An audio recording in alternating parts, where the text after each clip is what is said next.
কোনো কিছু আল্লাহর কাছে চাইতে হলে কিভাবে চাইতে হয়?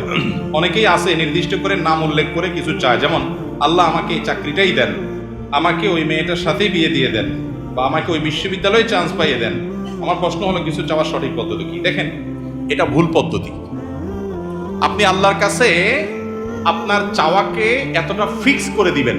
নবী করিম সাল্লাল্লাহু আলাইহি সাল্লাম দোয়া শিক্ষা দিয়েছেন সাহাবীদেরকে, আল্লাহুম্মা ইন্নী আসআলুকাল আফিয়াতা ফিদ দুনিয়া ওয়াল আখিরাহ। মানে কি?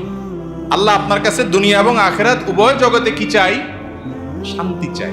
এখন শান্তি কি আল্লাহ লাখ টাকায় হবে, না 1000 টাকায় হবে, না 100 টাকায় হবে, না কোটি টাকায় হবে, না বিনা টাকায় হবে? সেটা আপনি জানেন। আমি কি চাই? শান্তি চাই, মনের প্রশান্তি চাই, মনের সুখ চাই। এই জিনিসটা আপনি আমাকে কিভাবে দিবেন আপনি জানেন। আমার শান্তিটা দরকার। আমার শান্তির জন্য যদি কোটি টাকা দরকার হয় তো কোটি টাকা দেন, কি লাগবে সেটা আপনি জানেন। কিন্তু আমি কি চাই? শান্তি চাই। এই যে ফাইনাল গোড়ার জায়গায় হাত দেওয়া, এটা হলো বুদ্ধিমানের কাজ। আর কোরআনেও আল্লাহ তাআলা শিক্ষা দিয়েছেন, আল্লাযীনা ইয়াকুলুনা রাব্বানা আতিনা ফিদ দুনিয়া হাসানা ওয়া ফিল আখিরাতি, যারা আল্লাহর কাছে দোয়া করে বলে, হে আমাদের রব, আপনি আমাদেরকে দুনিয়াতে কল্যাণ দান করেন, সুখ কল্যাণ ভালো দান করেন। এই ভালোটা কি দিয়ে হবে আমি জানি না। আমি কোনো মেয়েকে দেখে বা তার সম্পর্কে জেনে শুনে আমার মনে হয়েছে এই মেয়েটাকে আমার জীবন সঙ্গিনী করতে পারলে বোধহয় আমি সুখের সাগরে হাবুডুবু খেতে থাকবো, আমি বোধহয় সুখের আকাশে ভাসতে থাকবো এই মেয়েটার সাথে বিয়ে হইলে। বেশিরভাগ যুবক বয়সে শয়তান এ ধরনের পাগলামি মাথার মধ্যে চাপায়। মনে হয় যে এটার সাথে বিয়ে না হলে আমার জীবন পুরোটা বরবাদ হয়ে যাবে, তছনছ হয়ে যাবে, শেষ। ডিপ্রেশন, আত্মহত্যা করে ফেলতেছে, শেষ হয়ে যাচ্ছে, জ্বলে পড়ে মরে যাচ্ছে, বুড়ো হয়ে গেছে, বিয়ে করে না কেন?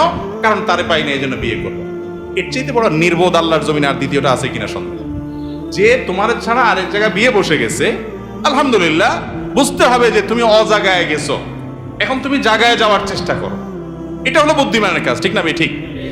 এই জন্য আল্লাহর কাছে এই ধরনের দোয়া করবেন না। অনেকে বলে, আল্লাহ তুমি আমার 40 লাখ টাকা দাও, আর কিছু চাবো না আল্লাহর কাছে, তোমার কাছে। গরিব মানুষ হিসাব করছে যে আমি 1,20,000 টাকা হলো গ্রামে সুন্দর করে একটা দালান কোঠা বাড়ি করব, বিল্ডিং বাড়ি করব, আর বাকি 1-2 লাখ টাকা দিয়ে একটা মোটরসাইকেল কিনবো, 10-20 লাখ টাকা দিয়ে একটা দোকানদারি করব, আমি বসে বসে খাবো। এরকম শর্টকাট হিসাব অনেক সময় আমরা করি না অনেকে।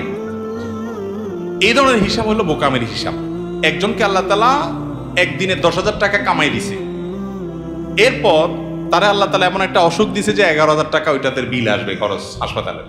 আরেকজনকে আল্লাহ তাআলা 2,000 টাকা কামাই দিছে, তার 500 টাকা খরচ আর 1500 টাকা পকেটে রয়ে গেছে। বরকত কোথায় হলো? ওই 2,000-এর মধ্যে হলো না? এই জন্য দোয়াটা সেরকম করতে হয়। ওই যে একটা গল্প আপনারা শুনছেন না প্রায় সময়, কোন যুবক নাকি দোয়া করছে আল্লাহর কাছে যে, আল্লাহ আমার এমন একটা লাইফ দাও, এমন একটা জীবন দাও আল্লাহ, যে আমার 2 হাত ভর্তি টাকা থাকবে, শুধু দোনো হাতে শুধু টাকা থাকবে, আর 2 পাশে শুধু নারী আর নারী থাকবে, ভোগের আইটেম থাকবে। তো আল্লাহ তাআলা তাকে একটা মহিলা কলেজের বা কোন একটা কোম্পানির নারী স্টাফদের বাসের কন্ট্রাক্টর বানাই দিয়েছে। এই জন্য তার হাতে টাকা আর টাকা কন্ট্রাক্টরই করে, টাকাও মানুষের আর মহিলাগুলোও মানুষের। এই যে ভুল দোয়ার ফল দেখছেন, উল্টাপাল্টা দোয়া করছে না? সে দোয়া করবে, আল্লাহ আমি তোমার কাছে শান্তি চাই। এখন কোন মেয়েকে বিয়ে করলে আমার সংসারে শান্তি হবে তুমি জানো। আমি যেটাকে দেখে মনে করতেছি এটার সাথে বিয়ে হলে শান্তি হবে, ওইটার সাথে বিয়ে হলে আমার আরো অশান্তি হইতে পারে। পারে কি পারে না? কত তথাকথিত এই যে অবৈধ প্রেমের বিবাহ, কি মহব্বতের সাগর ঢেউ খেলতে থাকে না? এরপরে 2 মাস 4 মাস যাইতে না যাইতে শুরু হয় গৃহযুদ্ধ, বিশ্বযুদ্ধ, ঠিক না? ঠিক। এই জন্য আল্লাহর কাছে কোনো কিছু ফিক্স করে দোয়া করা, এটা দোয়ার আদব না। দোয়ার আদব হলো কি? আল্লাহ আপনার কাছে আমি শান্তি চাই, আল্লাহুম্মা ইন্নী আসআলুকাল আফিয়া, আল্লাহ আপনার কাছে আমি শান্তি চাই। শান্তি যেখানে আছে আপনি সেখানে দিবেন। বরকত চাইতে হয়, বরকত। আল্লাহ আপনার কাছে আমি কি চাই? বরকত চাই। আল্লাহ আপনি যে আমাকে রিজিক দিয়েছেন, এর মধ্যে আপনি কি দেন?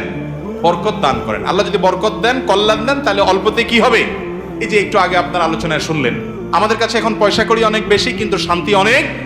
আমাদের আগের জেনারেশনের কাছে পয়সা কড়ি অনেক কম ছিল, শান্তি অনেক বেশি ছিল। তাহলে আমাদের দরকার হলো শান্তি এবং সুখ। বিধায় এরকম ফিক্স করে দোয়া করে, এটা দোয়ার আদবের খেলাফ।